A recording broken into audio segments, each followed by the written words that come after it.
My name is Elizabeth Merritt, and I'm 34 years old. For 6 years, I sent my husband's family $2,500 every single month, and every single month, my husband let them thank him for it. I keep the books for a living, so I know exactly what that adds up to. I never said the number out loud. Then the night my father came home from the hospital, my husband looked me in the eye and told me the money was my problem, not his. His parents, his mother, his brother, none of them were mine to worry about, he said. My money was mine. His money was his. I smiled because I finally understood the rule. What I did with that rule 30 days later brought his whole family to my door, begging me to reconsider. Welcome back to Hidden Family Revenge, where quiet women finally close the accounts on the people who mistook their kindness for weakness. If a story about fairness, boundaries, and the truth landing right on the dinner table is your kind of evening, drop a comment and be sure to subscribe. Now let me tell you exactly what happened. I run a small bookkeeping office on Main Street in Millbrook, Ohio. Nothing fancy. 2 rooms, a printer that jams on Tuesdays, and a coffee pot older than my marriage. I keep the books for a dozen family businesses in town. The hardware store, the flower shop, a couple of farms out on Route 9. People trust me with their numbers because I don't flinch and I don't gossip. My mother used to say I could balance a checkbook before I could ride a bike. She wasn't wrong. Numbers made sense to me in a way people never quite did. A column either adds up or it doesn't. There's no arguing with a total. There's no charming your way out of a deficit. I liked that about them. Numbers don't lie. People do. I learned that young, and I built a whole quiet life around it. My husband, Grant, used to laugh at me for logging every receipt, every gallon of gas, every dollar in and every dollar out. He called it a nervous habit. I called it knowing where I stood. And that habit is exactly why I could tell you, down to the penny, what I gave his family. It's why, when everything finally came apart, I didn't have to raise my voice, or dig through boxes or beg anyone to believe me. I just had to open a folder. I balanced accounts for 2 households and half the town, and I was good at it. The one account I never balanced out loud was my own marriage. I told myself that was love. Turns out it was just an entry I kept forgetting to reconcile, month after month, year after year, until the number got so large I could no longer pretend it wasn't there. Grant is 38, 4 years older than me, and he sells farm equipment for a dealership 2 towns over. He's good at it. He can walk into a room of tired, skeptical people and make them feel like he's the only man who's ever told them the truth. I fell for that once, standing at a friend's wedding, watching him make an old widower laugh until the man forgot he was grieving. Grant grew up poor in Delaware, Ohio, about 25 minutes north of us. His father walked out when Grant was 12 and never sent a dime. After that, Grant decided he would be the man who stayed, the man who provided, the last one standing between his mother and the wolves. I understood that. I loved him for it at first. But there's a difference between a man who takes care of people and a man who needs to be seen taking care of people. Grant was generous when there was an audience. When the door closed, he counted every light left on. Every trip up to see his mother, Carol, ended the same way. Her hand on his cheek, her voice thick with pride, telling anyone nearby that her Grant took such good care of her. He'd drive home glowing like he'd won something, and I'd sit in the passenger seat glowing too, because I knew a secret. 6 years earlier, when Carol lost her job, it was me who'd offered to help. It was me who set up the money. But Grant carried the praise home like it was his to carry, and I let him, because that's what you do for the man you love. A man takes care of his own, Liz, he liked to say. That's just who I am. It started in the spring of 2020. Carol got let go from the hotel where she'd cleaned rooms for 11 years. Same week, Grant's younger brother, Kyle, lost his job too. Suddenly, Grant's mother couldn't cover her rent, and his brother couldn't cover his car. Grant paced our kitchen for 2 nights, sick with worry, saying he had to do something. He was the only one who could. And I, the one who managed every account we had, did the math. I made more than he did, and my income was steadier. So I set up an automatic transfer, $2,500 a month, out of my personal account to Carol. Enough for her rent, her groceries, and whatever Kyle came sniffing around for. Grant was the one who called his mother with the good news. He was the one who said, "Don't worry, Mom. I've got you." And from that first phone call, Carol believed the money was his. $2,500 a month. $30,000 a year. I want to be honest with you. I saw the problem coming, even then. A year in, I told Grant we should move it to our joint account, put both our names on it, split it down the middle, keep it clean. He got quiet, then cold. "Don't turn taking care of my mother into a spreadsheet," he said. So I let it go, because pushing meant a fight, and a fight meant Carol might learn the truth and feel small. I told myself I'd fix the bookkeeping later, when things settled down, when it wouldn't hurt anyone. Later took 6 years to arrive, and when it finally came, it didn't come gently. It came at my own dinner table, with everyone watching. My father is Ray Merritt, 66, a retired electrician who still can't leave a loose outlet alone. That's what he was doing when it happened, kneeling in his own hallway with a screwdriver, when the stroke took the right side of his body and dropped him where he stood. My mother, Nora, found him. She's 64, and she called me before she called the ambulance, because in a crisis I'm the one people call. I sat in that hospital hallway for 2 days. When the doctors finally said he'd live, they also said what living would cost. He'd need rehab, physical therapy 3 times a week, and a home health aide once he came home, because my mother couldn't lift him alone. I did the math in my head before the doctor finished talking. Rehab plus an aide, in our county, ran right around $2,500 a month. I sat there and felt the number land like a stone. $2,500 a month. The exact same amount I'd been sending Grant's family for 6 years without blinking. My mother's savings were nearly gone. My father had worked 40 years and had a pension that covered the mortgage and not much else. And here was the bill for keeping him alive and whole, and it was a number I already knew by heart, because I'd been paying it, just not for him. My father, stubborn to the last, gripped my hand with his good one and told me not to rearrange my life for him. "Don't you go rearranging your life for me, Lizzie," he said, his voice slurred and small. I didn't answer. I was already rearranging it in my head, line by line. That Sunday, 2 days after we got the diagnosis, we drove out to Delaware for lunch at Carol's. I didn't want to go, but we went every month, and Grant said skipping would worry his mother. So I sat at her little kitchen table, my father's medical bills still fresh in my mind, and watched a performance I'd seen 100 times. Carol had a neighbor over, a woman named Pam from 2 doors down. Carol fussed over Grant, refilled his glass, patted his arm, and told Pam the same thing she always told everyone. "Grant has always taken such good care of us," she said, beaming. "My whole life fell apart, and my boy just stepped right in." Pam nodded like it was scripture. Grant smiled and let it wash over him and didn't say a word to correct it. Then Kyle showed up, 40 minutes late, and within 10 minutes he was pitching Grant on a new business, a food truck this time. Or maybe it was vending machines.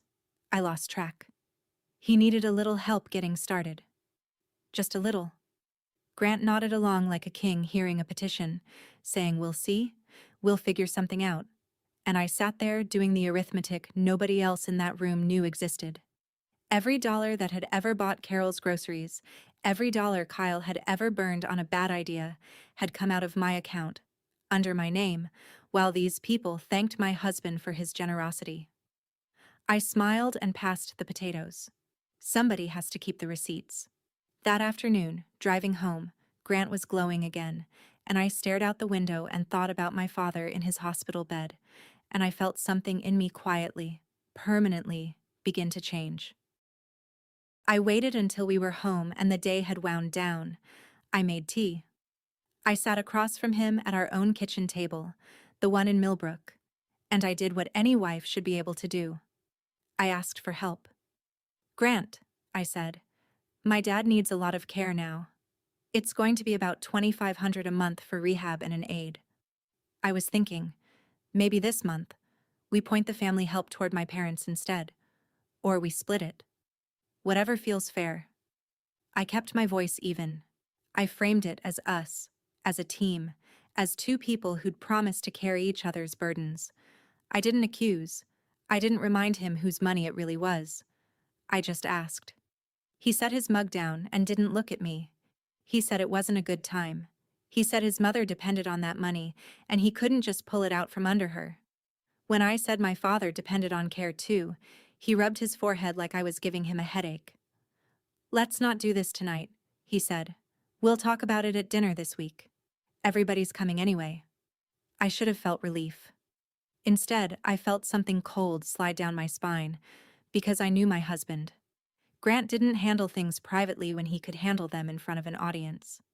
He'd just scheduled the conversation for a night his mother and his brother would be sitting at our table, and he'd done it on purpose.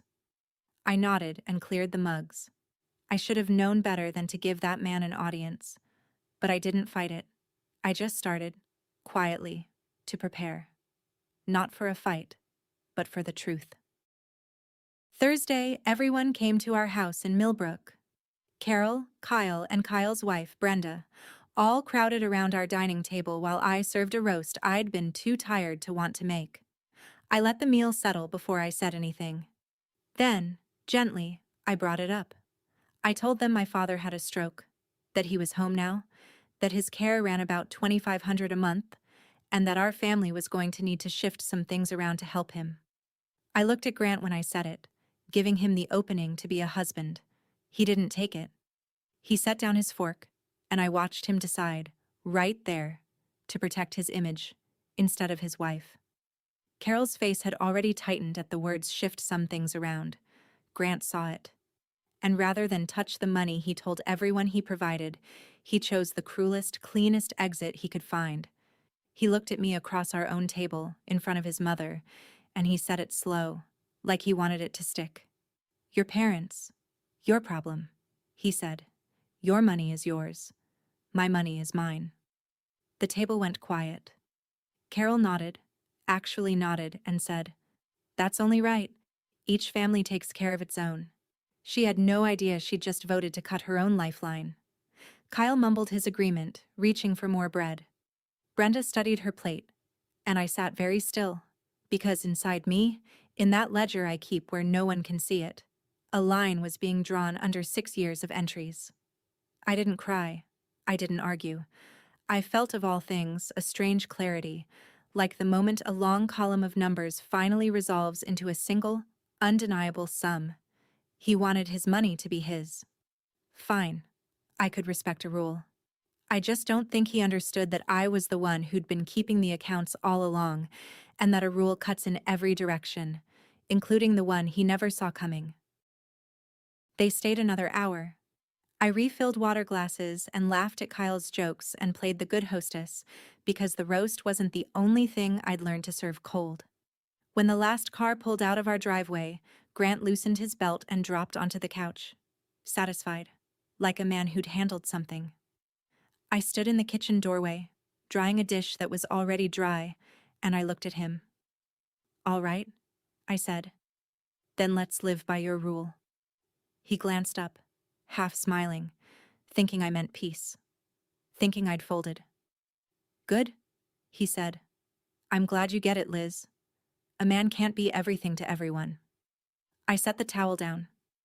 I didn't explain what I meant, because he hadn't earned an explanation, and because part of me, the tired, honest part, wanted him to find out the same way his mother would.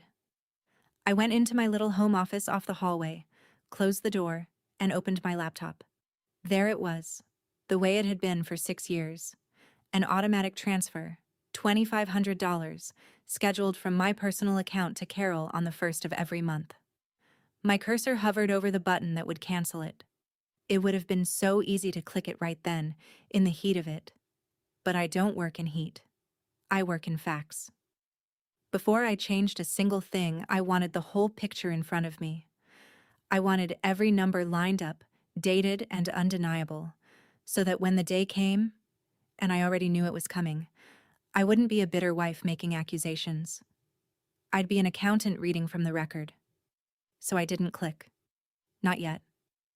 I opened a new window instead, and I started pulling 6 years of statements. If you've ever been the one who quietly keeps everyone afloat and then got told your problems were yours to drown in alone, you already know the knot that was sitting in my stomach that night. Stay with me. The math is about to speak for itself. And I promise you, it speaks loud. Hit subscribe so you don't miss the moment his family found out who'd really been paying. Now, back to my kitchen table. I stayed up past 2 that night, and I did the thing I do best. I pulled every statement from the spring of 2020 forward, and I built a clean ledger, 1 row per month.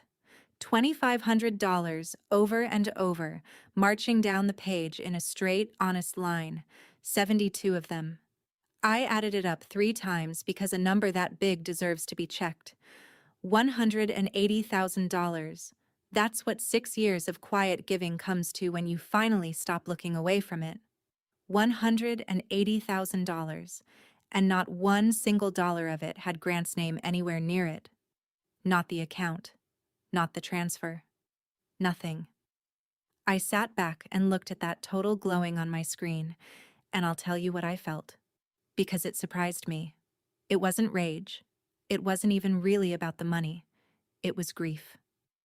I grieved for the woman who'd told herself that carrying it silently was the same as being loved. I grieved for 6 years I could never invoice back. My father was across town in a hospital bed, and I had spent the price of his recovery, twice over, on people who thanked another man for it. That was the wound. Not the dollars. The invisibility. I printed the ledger, I stapled it, and I sat with it in my lap in the dark kitchen, running my thumb along the edge of the pages, thinking about how a number can be both a wound and a weapon, depending on who's holding it. I already knew this one wasn't going in a drawer to be forgotten. It was going somewhere. I just hadn't decided yet exactly when to let it speak.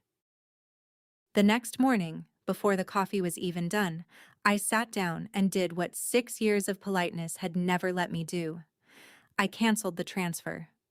1 click, and the $2,500 that had flowed to Carol every first of the month simply stopped. Then I set up a new one. Same amount. Same day.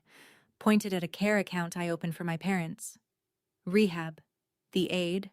My father's prescriptions. $2,500 a month. Redirected from one family that took it for granted to the one that actually needed it. I want to be clear about something. I didn't hide it. I wasn't sneaking. In our shared household budget, the spreadsheet Grant never once opened, I added a single new line, plain as day. Elizabeth. Family care. If he'd looked, he'd have seen it. He didn't look. He never did. That was always the trick of it. He trusted me to handle the numbers precisely because he never wanted to touch them himself.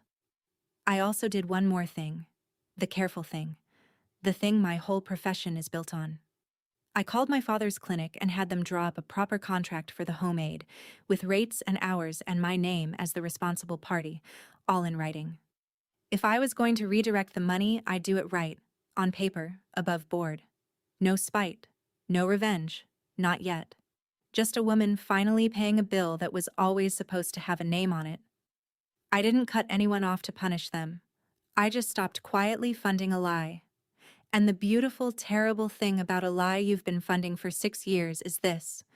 The moment the money stops, everyone finally has to notice it was ever there. My father came home for good that week. The aide, a steady woman named Denise, started Monday.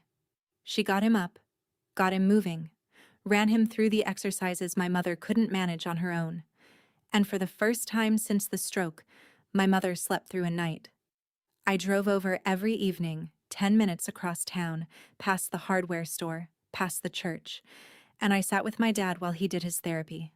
He hated the exercises. He loved that I came. One night I read his physical therapy sheet out loud, making him squeeze a rubber ball on the count, and he laughed at me, that crooked new laugh the stroke had left him, and said I was as bossy as my mother.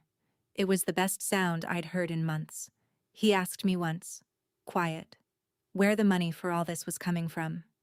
He's proud, my father. He never wanted to be a burden to anyone.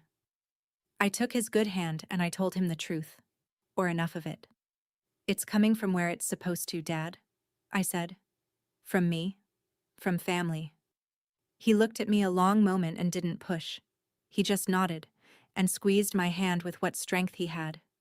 I sat in that little house I grew up in, watching my father fight his way back one rubber ball squeeze at a time, and I felt something I hadn't felt in years.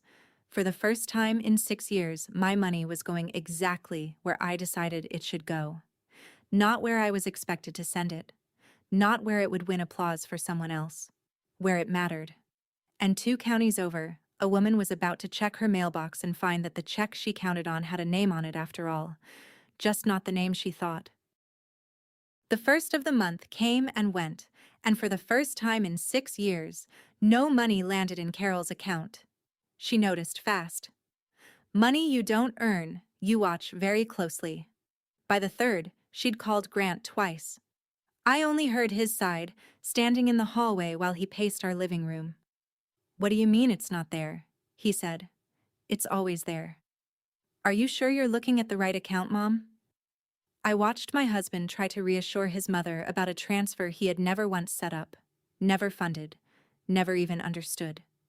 He genuinely believed there was some machine, somewhere, that sent his mother money in his name. He'd told the story so long he'd started to believe it himself. He hung up and told me the bank must have messed something up, that he'd sorted out. I said nothing. I just watched him, this man who'd announced at my table that his money was his money, slowly realize that the money he'd been taking credit for was, mysteriously, gone. He didn't connect it to me. Not yet. Why would he? In his version of things, that money had nothing to do with me at all.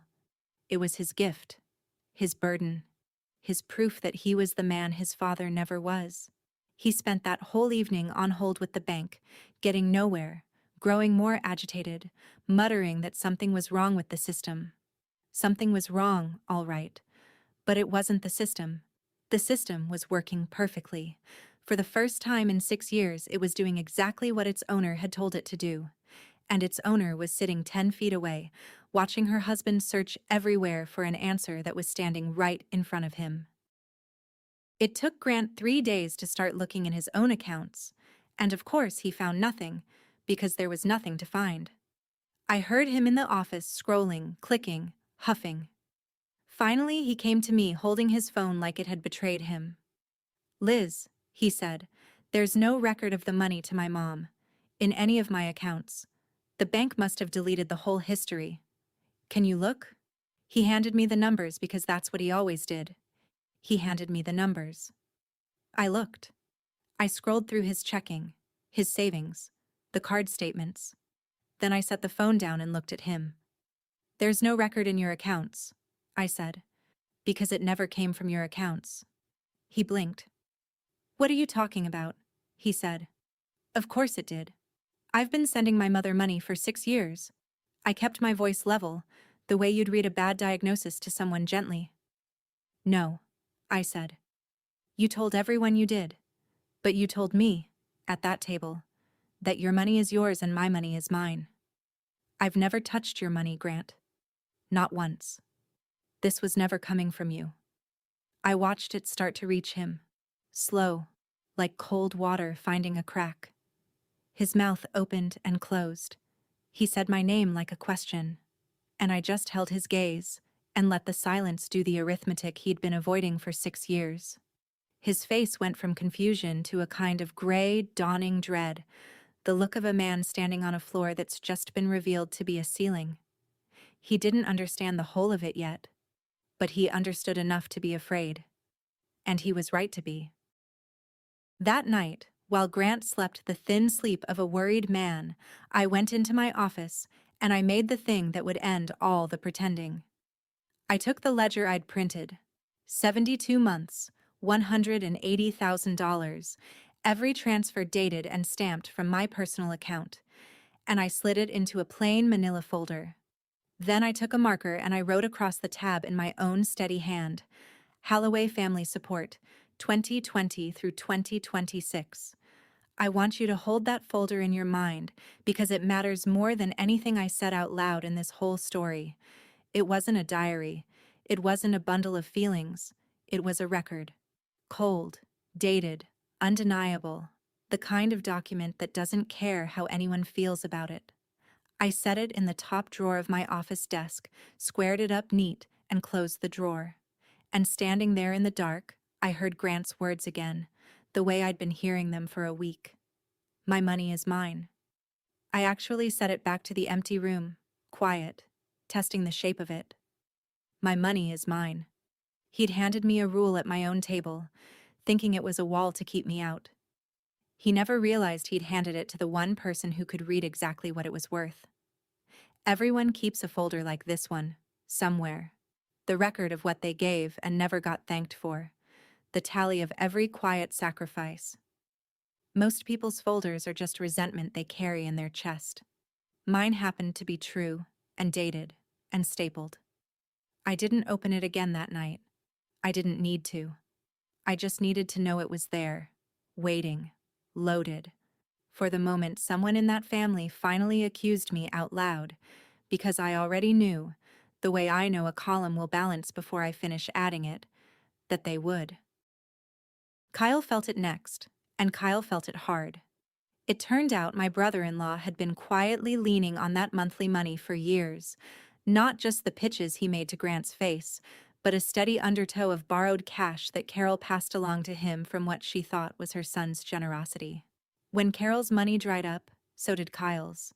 He missed a car payment, Brenda missed the daycare bill, and within 2 weeks, Kyle was on the phone with Grant, angry, demanding his share. Like there'd always been a share and Grant was suddenly holding out. "I've got kids, man," he said, loud enough that I heard it through the phone. "Mom said you cover things. Where's it at?" And I watched my husband promise to help. And then I watched him actually try. Grant went to his own account, his real account, the one with his real money, and moved $800 to his brother. I saw the transfer later, $800 of his own, and the look on his face when he did it. He winced. He actually winced, like the money was being pulled out of him with pliers. This was a man who, for 6 years, had accepted endless praise for generosity that cost him nothing, and now, for the first time, generosity had a price. And the price came out of his pocket. His money was his, all right. And it turned out he liked keeping it that way a great deal more than he'd ever admitted. He was starting to feel the exact weight I'd carried in silence for 6 years, and he'd carried it for 2 weeks before it started to break him. I almost felt sorry for him. Almost. Then I remembered my father in his hallway, and the feeling passed. Then Carol called me directly, which she almost never did. I let it ring twice before I answered. She started sweet, then got to it. "Elizabeth," she said, "I don't know what's going on in that house, but Grant is a wreck, and I'm caught in the middle of it. Whatever you two are fighting about, don't take it out on him." I told her I wasn't fighting with anyone. She pushed harder, and under the scolding I could hear the real thing, the fear. "My prescriptions," she said, her voice cracking just slightly. "I couldn't fill them this month. I don't understand what happened." I closed my eyes. Here was the part I'd dreaded, because whatever else Carol was, she was a 63-year-old woman who suddenly couldn't afford her medicine, and none of that was her doing. I kept my voice gentle. "Carol," I said, "you should talk to Grant about that money. Ask him where it comes from. Ask him to show you. I think you'll want to hear that from him, not me." There was a silence. "Family helps family, Elizabeth," she said finally, and there was steel in it now. "I thought you understood that." And I did understand it. I'd understood it better than anyone at that table for 6 years running. "I do understand it," I said. "I've understood it for 6 years, Carol. The only question left is whether Grant does." Then I said one more thing, quietly, a seed I let drift down into the conversation on purpose. "When you get a chance, pull up your bank records from the last few years. Look at the deposits. Look at the name on the sender. Then call your son." She didn't answer that, but I heard her breathing change, and I knew the thought had landed. Grant came home that night looking 10 years older. He'd spent the week being the hero with no cape, promising a mother and a brother he could fix something he'd never actually built. He sat down across from me at our kitchen table. The scene of the crime, I'd started to think of it. And for the first time in a long time, he actually looked at me. "Liz," he said, "whatever's happening, let's just put it back the way it was. Please." "The way it was," I repeated. He nodded, hopeful. I let the quiet stretch. "You mean the way where I paid for your mother and you took the credit?" I said. "That way?" He flinched, but he didn't deny it because there was nothing left to deny. He'd started to understand the size of what he'd been standing on. And here is the thing that told me everything about the man I'd married. Even then, cornered, exposed, he didn't apologize. He didn't say, "I was wrong, I'm sorry. Thank you for 6 years of carrying my family." He said, "Let's put it back." Because what he wanted back wasn't fairness. It was the image. He wanted to be the good son again, at my expense. Quietly, the way it had always worked. I told him I was happy to talk about helping his family. Openly. On paper. With his real money in it.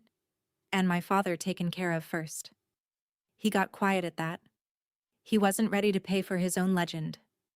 2 days later, Carol called Grant and announced she was hosting a dinner at the end of the month, the whole family, to, in her words, clear the air and fix this mess.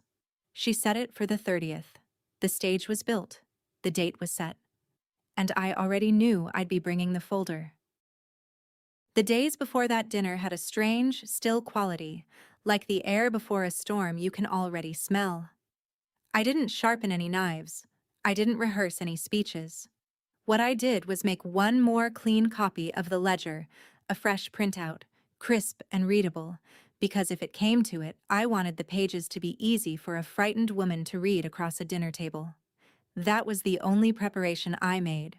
I decided something in those quiet days, and I want you to hear it clearly, because it's the whole difference between what I did and revenge. I decided I would not attack anyone. I would not stand up and make a speech. I would not humiliate Carol for the crime of being lied to. I would sit at that table. I would be honest. And I would answer any question I was asked truthfully. If they left me alone, the folder would stay closed.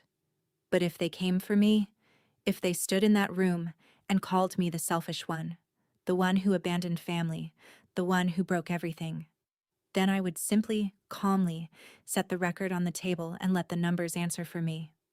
My friend Marcy, who owns the bakery I keep books for, took me to coffee that week and listened to the whole thing.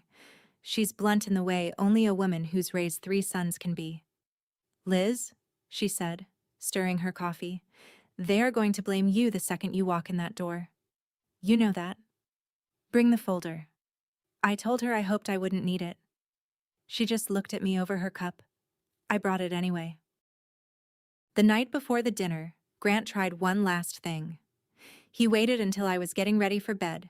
Then he sat on the edge of the mattress and made his offer. "Liz," he said, "tomorrow, just let me handle it. Don't bring up the account stuff in front of Mom. Don't make her feel stupid. Let me smooth it over my way." I kept folding laundry. "And if I do that," I said, "what do I get?" He hesitated, then played the card he thought would work. "I'll think about helping with your dad," he said. "Really think about it. Maybe we split the cost, like you wanted." There it was.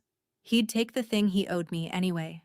Basic fairness, help for my sick father, and he'd dangle it as a bribe to buy my silence.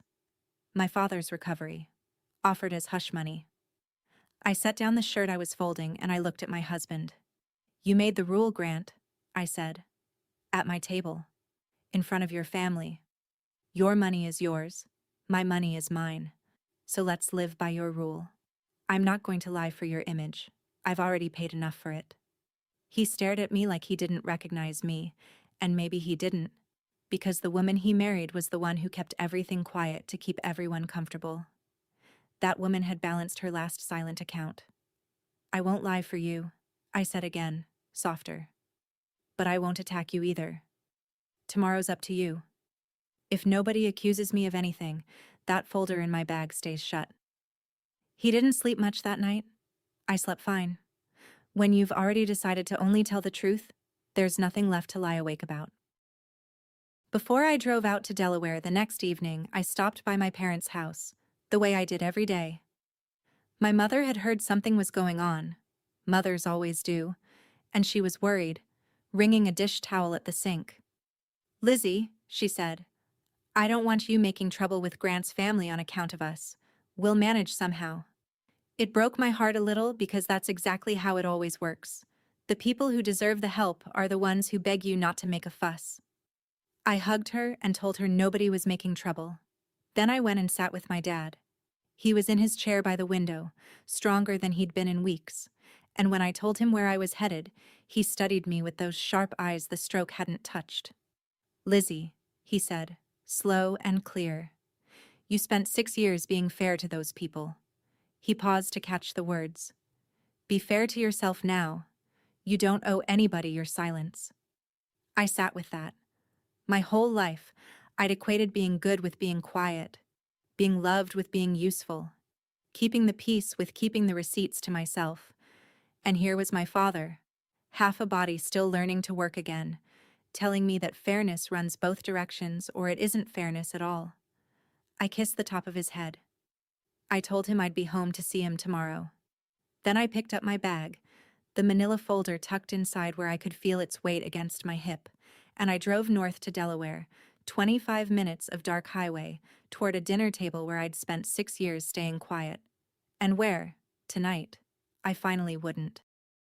Carol's dining room was small and warm and smelled like the pot roast she made when she wanted to seem generous.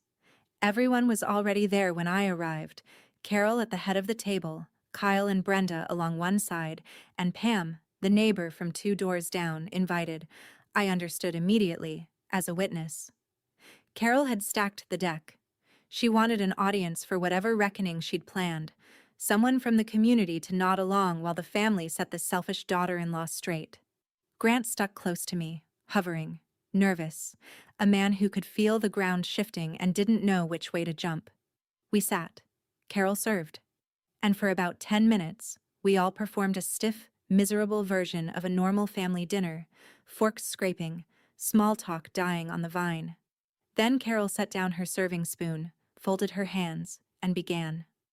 "I think we all know why we're here," she said, her eyes finding me.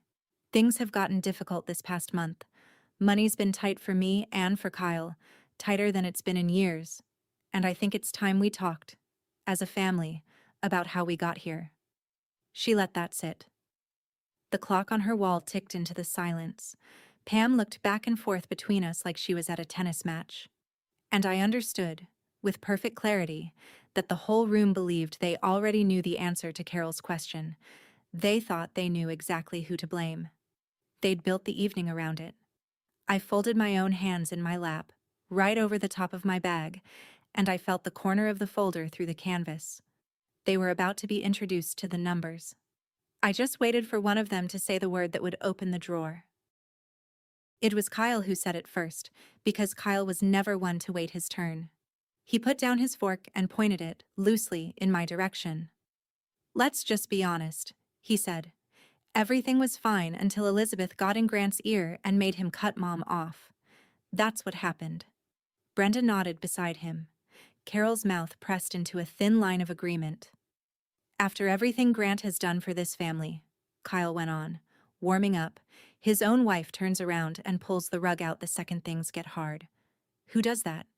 And there it was, the accusation, laid on the table in front of the neighbor, in front of everyone.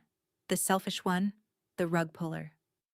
I looked at Grant, and this was his last chance, his very last one, to be a man and say something true. To say, "Actually, Kyle, it wasn't Liz's money to cut. It was." But he didn't. He looked at his plate. He let his brother call his wife a traitor and he said nothing, because defending me meant explaining the money. And explaining the money meant the end of the only story he'd ever been proud of. His silence was the loudest thing in the room. So Carol turned to me, her eyes wet and hard at the same time, and she delivered the line she'd clearly been saving. "How could you do this to us, Elizabeth?" she said.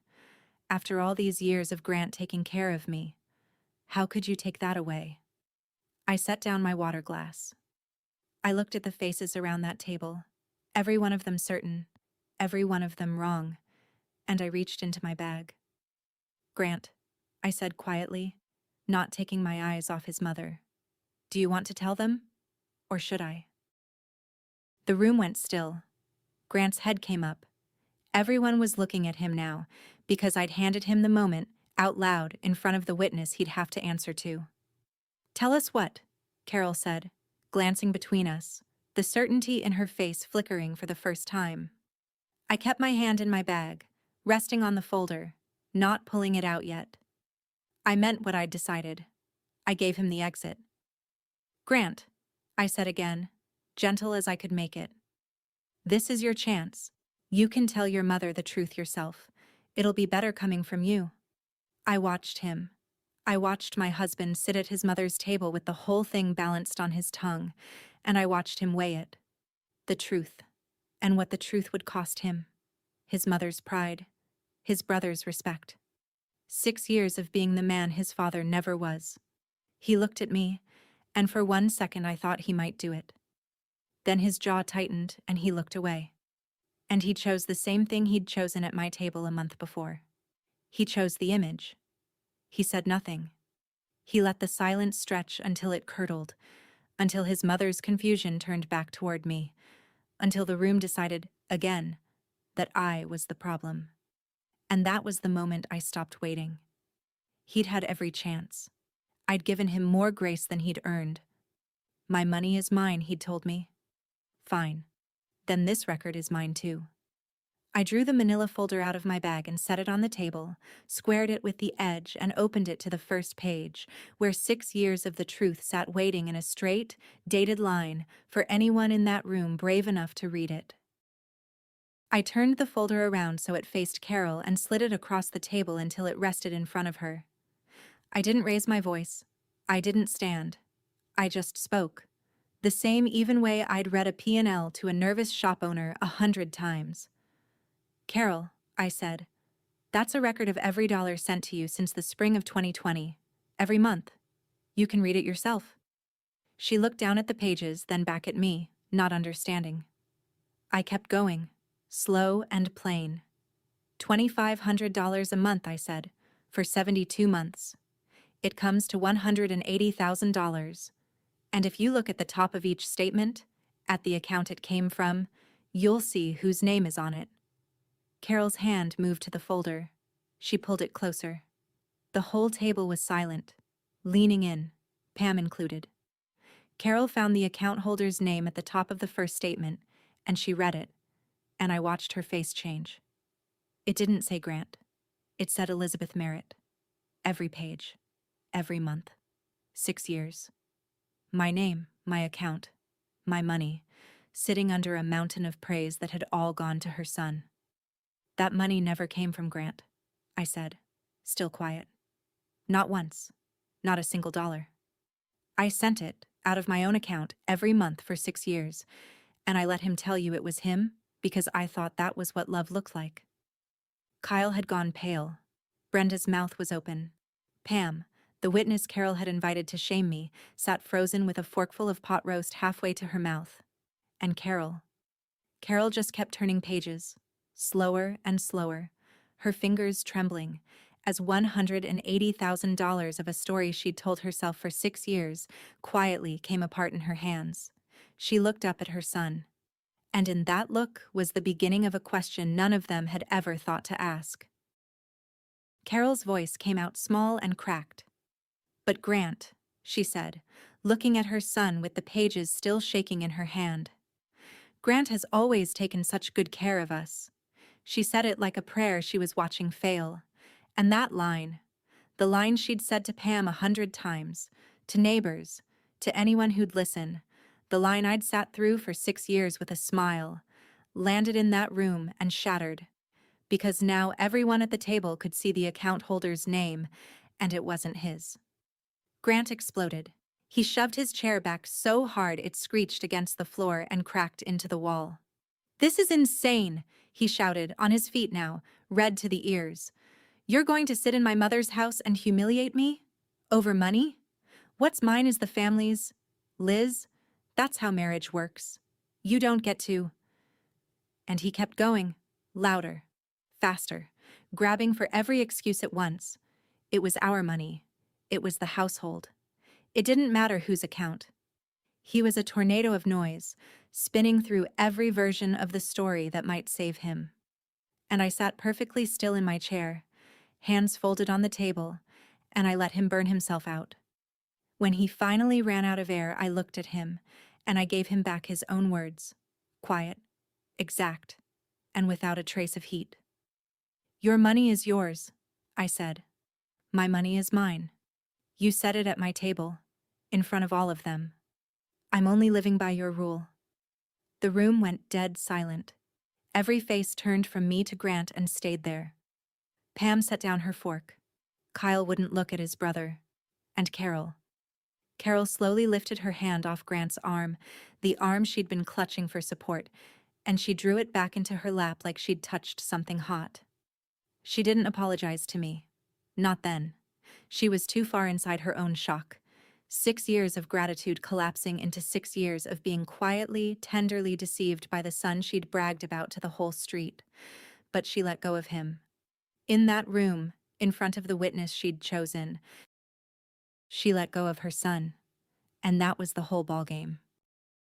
Then the strangest thing happened, though I suppose I should have seen it coming. The people who'd spent the evening blaming me suddenly needed me. Kyle found his voice first. Okay, he said, hands up, backpedaling fast. "Liz, look, we didn't know, all right? But the money, can you turn it back on? Just for Mom. I've got the kids and—" Brenda was nodding along, pleading with her eyes. Carol reached across the table, her earlier steel completely gone, and touched the back of my hand. "Elizabeth," she said, her voice wet. "Please, I can't fill my prescriptions. Don't leave me with nothing." And Grant, my husband, the man who'd been a tornado 90 seconds ago, lowered himself back into his chair and said, quiet now, almost humble for the first time in the whole affair, "Liz, can we just talk about this? Please."